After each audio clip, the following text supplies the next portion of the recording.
ఈరోజు కర్డ్స్ గురించి మాట్లాడుకుంటాం.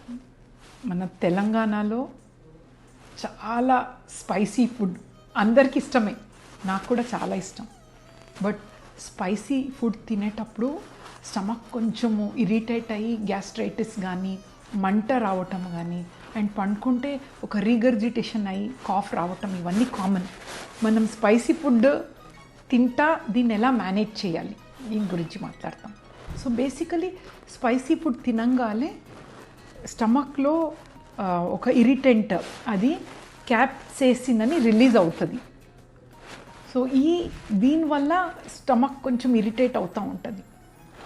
మిల్క్ ఆర్ కర్డ్స్లో ఒక ప్రోటీన్ ఉంటుంది అన్నమాట.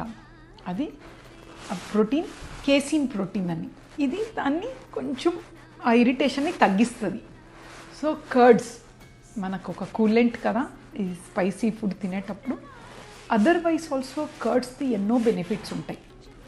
మన కంట్రీలో కర్డ్స్ అనేది ఎప్పటి నుంచో వాడుతున్నాం. ఈ మధ్యలో ప్రోబయోటిక్ అని చాలా వింటున్నాం కదా. ఇది న్యాచురల్గా దొరికే ప్రోబయోటిక్. గట్ బ్యాక్టీరియాని బాగా హెల్తీగా మనము కూలెంట్గా ఉంచడానికి ఇది చాలా ఇంపార్టెంట్. సో బేసికలీ దీంట్లో ఒక మంచి బ్యాక్టీరియా, గుడ్ బ్యాక్టీరియాస్ ఉంటుంది, ఫర్మెంట్ అయ్యి గట్లో హెల్తీ బ్యాక్టీరియాని ప్రొడ్యూస్ చేస్తుంది.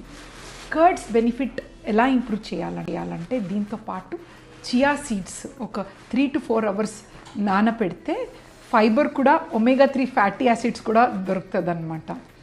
అండ్ ఆల్సో కొంతవరకు కుకుంబర్ వేసుకోవచ్చు అండ్ మింట్, ఇలా మనం దాని బెనిఫిట్ యాడ్ చేసుకోవచ్చు. ప్రత్యేకంగా ఎంతవరకు కర్డ్స్ తీసుకోవాలంటే ఒక 200 grams వరకు కర్డ్స్ డైలీ ఒక బౌల్ ఆఫ్ కర్డ్స్లో వచ్చేస్తుంది. దీంట్లో ప్రోటీన్ కూడా ఉంటుంది, ఒక 6 to 8 grams ప్రోటీన్ ఉంటుంది అండ్ కాల్షియం ఉంటుంది, బోన్ డెవలప్మెంట్ చాలా మంచిది. వైటమిన్స్లో వైటమిన్ B2 ఉంటుంది, రైబోఫ్లేవిన్, అండ్ B12 కూడా ఉంటుంది కర్డ్స్లో. సో ఉత్తి కూలెంటే కాదు, చాలా న్యూట్రిషనల్ వాల్యూ.